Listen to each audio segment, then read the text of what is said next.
वृंदावन में एक संत रहते थे, माधवदास जी। बाद में वृंदावन से वो जगन्नाथपुरी चले गए, वहाँ रहने लगे। तो माधवदास जी प्रतिदिन समुद्र के किनारे टहलने जाते थे, घूमने जाते थे। भगवान कृष्ण को बहुत प्रेम करते थे, उनको अपना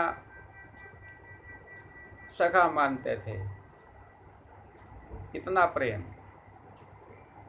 और भगवान भी बड़े विलक्षण, उनकी लीलाएं भी बड़ी विलक्षण। भगवान श्री कृष्ण भी जब माधवदास जी समुद्र किनारे घूमने जाते तो भगवान श्री कृष्ण भी वहीं प्रकट हो जाते। भगवान का सत्य प्रेम। माधवदास जी भगवान से खूब बातें करते। फिर जब माधवदास जी वहाँ से आते तो भगवान भी अंतर्धान हो जाते। एक दिन माधवदास जी गए समुद्र किनारे, तो जब भगवान कृष्ण आए देखा कि भगवान कृष्ण के मुख पर उदासी, बहुत उदास, बहुत उदास। माधवदास जी ने देखकर पूछा, क्या बात है कन्हैया, आज उदास क्यों? बोले कुछ नहीं। नहीं नहीं बताओ। बोले नहीं नहीं कुछ नहीं। नहीं नहीं बताओ बताओ, क्या बात है, आज इतना उदास क्यों, बताओ। बोले क्या बताएं, बताओ बताओ। अच्छा एक बात है, हाँ, जब से वृंदावन छोड़ा और यहाँ जगन्नाथपुरी में आए, बोले हाँ, कोई चोरी करने को नहीं मिले।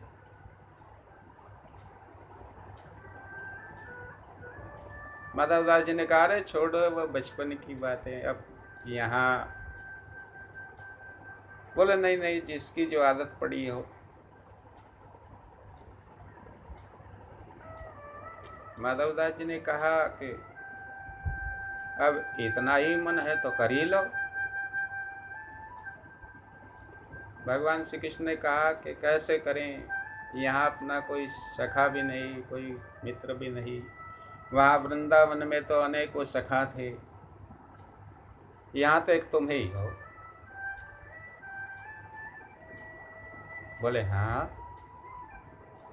भगवान ने कहा तो फिर चलो।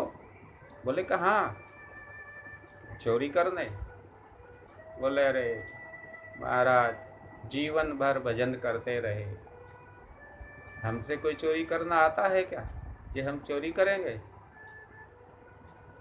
भगवान श्री कृष्ण ने कहा कि तुम मन बनाओ, चोरी करना तो हम सिखा देंगे, उसमें कौन सी बड़ी बात है। और चोरी में तो थोड़ा जल्दी करना पड़ता है, जल्दी रखनी पड़ती है, और क्या है।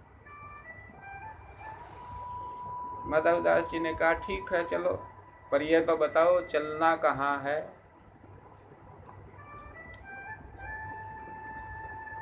श्री कृष्ण ने कहा कि राजा साहब के बगीचे में बहुत सुंदर सुंदर कटहल लगे हुए हैं और उन्होंने भिजवाए भी नहीं, बस वहीं चलेंगे।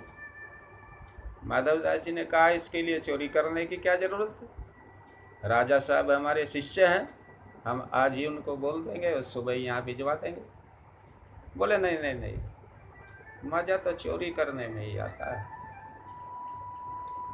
मजा तो चोरी करने में ही आता है। बोले ठीक है चलो, जब तुम इतना कह रहे हो चलते हैं। तो भगवान श्री कृष्ण ने माधवदास जी को समझाया कि देखो, जोर से मत बोलना, बगीचे में जा कर के जोर से मत बोलना, वहाँ माली भी होगा, और थोड़ा जल्दी करना, आराम आराम से नहीं करना, पकड़े जाओगे। और जैसे ही बगीचे में पहुँचे तो माधवदास जी आगे और भगवान श्री कृष्ण पीछे। तो माधवदास जी ने पेड़ के पास जाकर के पूछा, कन्हैया इस पेड़ पर चढ़ना है कि उस पेड़ पर चढ़ना है? इतने में मालिक की आंख खुली, मालिक डंडा लेकर आया कि मैं बताता हूँ कौन से पेड़ पर चढ़ना है। माधवदास जी भागे, अरे पकड़े जाएंगे। माधवदास जी भागे, भगवान कृष्ण भी आए, दोनों वापस आ गए। फिर कुछ देर के बाद बोले अब चलो, अब समय काफ़ी हो गया, माली सो गया होगा। फिर दोबारा चले तो भगवान ने माधवदास जी को पेड़ पर चढ़ा दिया कि देखो बोलना नहीं है, मैं इशारे से जो कुछ कहूँगा उसको समझ लेना, जैसा कहूँगा इशारा करूँगा वैसा समझ करके करना, और जल्दी चढ़ना, जल्दी ही वापस उतरना। अब माधवदास जी पेड़ पर तो चढ़ गए, लेकिन समझ नहीं आया कि कौन सा कटहल गिराना है, कौन सा नहीं गिराना है। अब फिर माधवदास जी ने जोर से कहा, कन्हैया ये वाला कटहल गिराना है कि ये वाला कटहल गिराना है। इतने में माली फिर डंडा लेकर के भागा, दौड़ के आया। भगवान तो अंतर्ध्यान हो गए।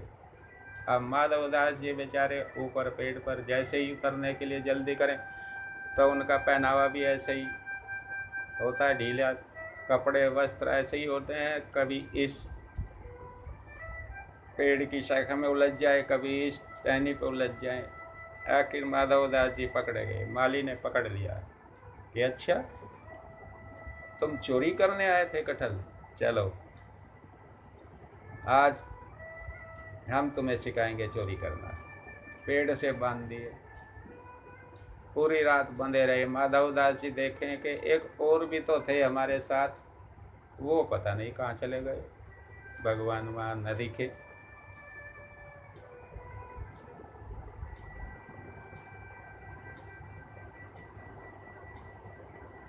पूरी रात बंधे रहे। सुबह राजा साहब आए घूमने के लिए अपने बगीचे में, देखा कि वो हमारे गुरुजी को बांध रखा है पेड़ से। माली से पूछा क्यों रे, इनको क्यों बांधा? बोले राजा साहब, अब माली कुछ बताए। इसके पहले माधवदास जी ने कहा कि महाराज गलती करेंगे तो ऐसे ही होगा। बोले आपने कौन सी गलती की? बोले हमने चोरी की। चोरी? आपने चोरी की? बोले हाँ। लेकिन आपने चोरी क्यों की? बोले ये सब तो हम घर जाकर बताएंगे, यहाँ नहीं। राजा साहब ने कहा खोलो इन्हें, चलो। तो राजा साहब बड़े आदर के साथ माधवदास जी को महल में अपने निवास पे ले गए, बैठाया, आदर सत्कार किया, सेवा। फिर पूछा कि आप बताइए क्या हुआ, ऐसे क्यों हुआ? माधवदास जी ने कहा कि संगति में पड़ के सब करना पड़ता है, संगति में पड़ के सब करना पड़ता है।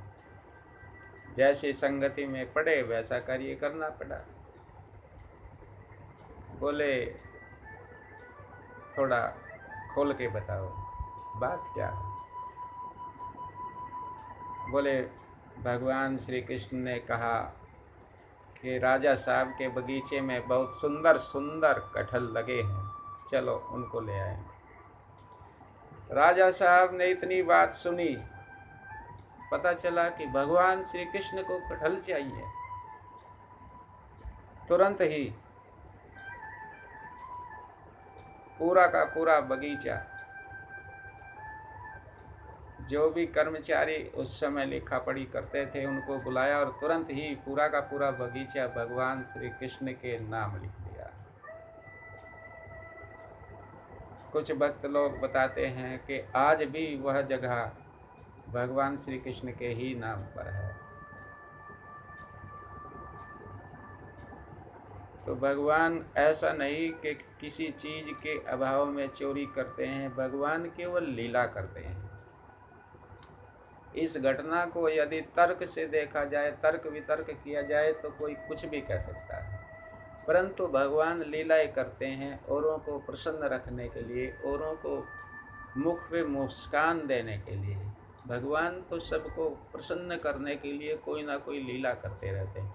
भगवान को चाहिए क्या? सब कुछ तो उसी का दिया हुआ है, उसे चाहिए क्या?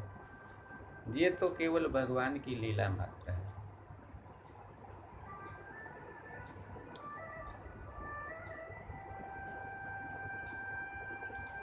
श्री राम जय राम, जय जय राम।